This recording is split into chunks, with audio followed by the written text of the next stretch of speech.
والسلام على رسول الله وعلى آله وصحبه ومن تبعهم بإحسان إلى يوم الدين. أما بعد. Terkait poin yang ketiga tadi, kita sebutkan bahwasanya huruf lam itu memiliki sifat bainiyah. Sifat suara lam adalah bainiyah, itu ketika lam sukun suara dia mengalir, namun mengalir sedikit, hanya sedikit, tidak semengalir rokhawah. Dan ini yang penting dari huruf lam. Sering terjadi berulang-ulang di masjid, di musalla, yaitu para imam jatuh kepada kesalahan huruf lam ini di Al-Fatihah, yaitu di mana? Di penghujung dari Al-Fatihah. Apa ayatnya? Ghairil maghdubi alaihim waladdallin. Nah, pas al-nya itu nggak boleh berlama-lama. Kenapa nggak boleh berlama-lama? Karena huruf lam sifatnya adalah bainiyah. Jadi jangan waladdallin.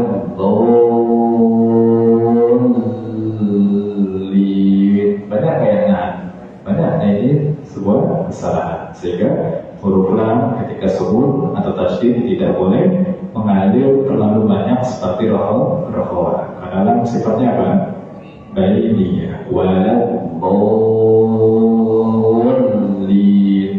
Asal sudah masuk, jalan sedikit, sudah kita pindah ke huruf berikutnya. Waladdallin. Justru di Al-Fatihah di akhir tadi waladdallin ada number yang harusnya kita naikkan nada kita, namun kebanyakan ini merubah number tersebut.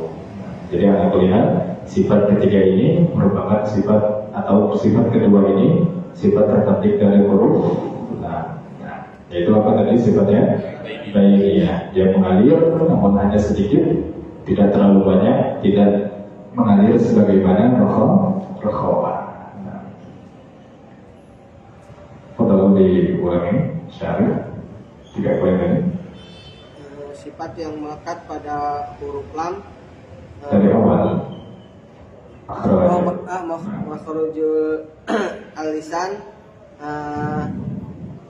pada huruf lam, dan sifat yang melekat pada huruf lam ada 3. Pertama, ujung 2 tepi lidah sampai dengan ujung lidah menempel pada gusi dari gigi-gigi bagian atas, 2 gigi seri samping kanan dan kiri, 2 gigi taring, dan 2 gigi geraham pertama, sehingga jumlahnya 8 gigi gusi bagian atas. Jadi sederhananya kita tampilkan mulai dari 2 ujung tepi lidah kita sampai ujung lidahnya nempel dengan apa?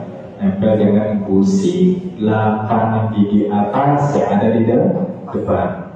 Rinciannya apa? 2 gigi seri depan, kemudian 2 gigi seri samping, 2 gigi taring, dan 2 gigi geraham paling depan. 2 kali 8 sama dengan 8. Jadi 8 gusi 8 gigi atas yang ada di depan. 2 kali 4, 8. Itu dari segi apa? Akhraj. Sifatnya? Dari segi sifatnya ada 2. Pertama, udaranya memiliki sifat jahar atau tidak ada udara yang keluar. Hal ini terjadi secara otomatis. Jahar pada huruf lam terjadi secara otomatis. Dan yang kedua, berdasarkan sifat suaranya itu bainiyah ketika sukun. Jadi suara lamnya mengalir sedikit, tidak seperti rokhawah dan tidak tertahan seperti siddah. Nah, kemudian yang penting sifat suara bagi huruf lam adalah lam memiliki sifat bainiyah. Suaranya bainiyah, bukan syiddah, bukan juga rokhawah. Artinya apa? Ketika kita temukan lam sukun, baik sukun yang jelas atau sukun yang terkandung dalam tasydid, maka suara lam kita alirkan hanya sedikit saja, hanya sedikit, tidak semengalir seperti rokhawah. Waladdallin,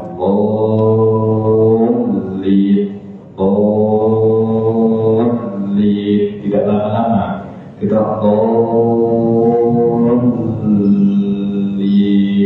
Nah, jadi berlama-lama. sifatnya bukan ukhwah, tapi sifatnya bainiyah. Nah, soal bagaimana? Soal atau bagus soal?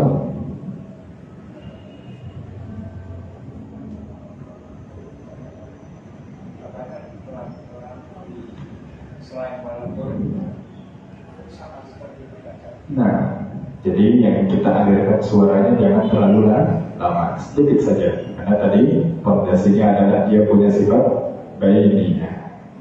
Jadi ketika kita mempelajari makhraj, sifat atau ilmu yang lain, langsung ke usulnya, fondasi seperti ini, pegangan pokoknya, maka hal-hal yang ada di atasnya mudah bagi kita untuk mengkiaskan.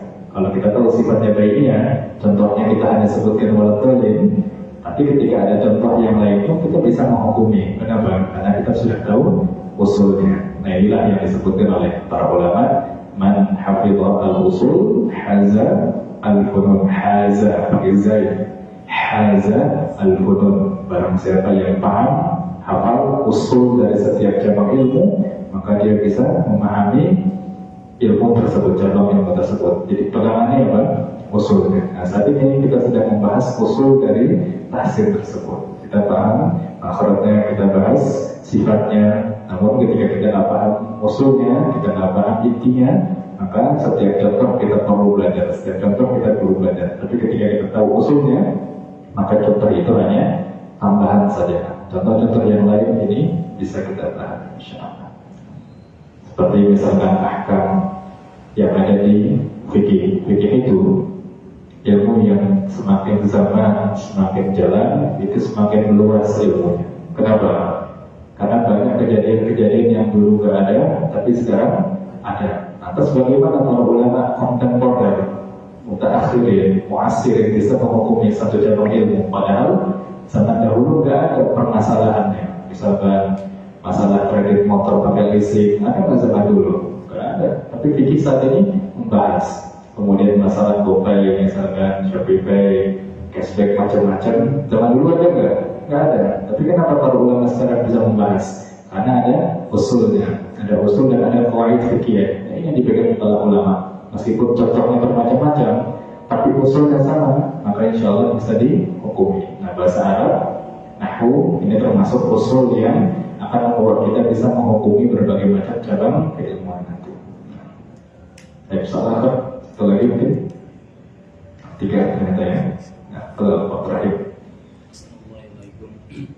Ini sifat bainiyah pada lam dan dicontohkan di surat Al-Fatihah terakhir. Itu fokusnya pada lam yang pertama ya. Nah, karena sering kita bahas tasydid itu gabungan dari 2 huruf. Lam tasydid, walad, dhalin tasydid. Ini gabungan dari 2 huruf. Itu pertama adalah huruf lam yang sukun, huruf lam yang kedua adalah lam yang berharokat. Di sini lin kasrah, berarti lamnya kasrah digabung menjadi tasydid. Arif. Assalamualaikum. Ustaz, ketika huruf lam itu berharokat, sukun itu agak terasa tebal, dan kalau yang kasroh atau kata itu berasa istifal, itu betul apa gimana Ustaz? Nah, sahih huruf lam itu juga ada istilah dan istifalnya sebagaimana huruf roh. Namun itu tidak kita bahas saat ini. Jadi ada lam yang tebal dan juga ada lam yang tipis. Bagaimana?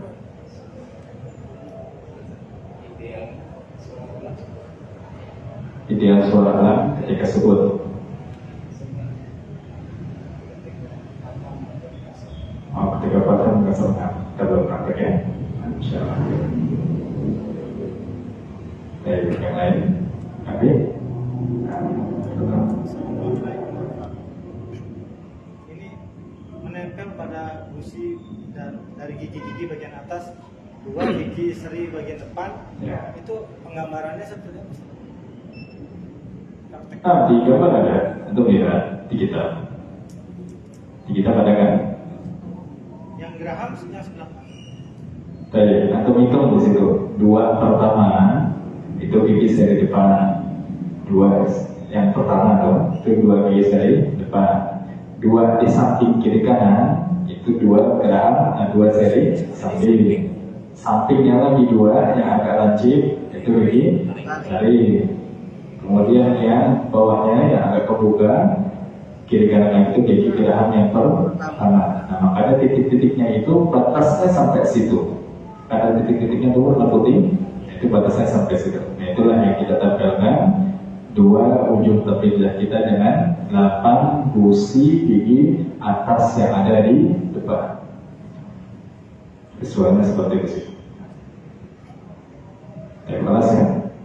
Insyaallah hasil saat samina kita lanjut lagi jam 8. Insyaallah ta'ala. Sallallahu alaihi wasallam wa baraka ala Muhammadin wa ala alihi wa sahbihi wasallam. Assalamualaikum warahmatullahi wabarakatuh.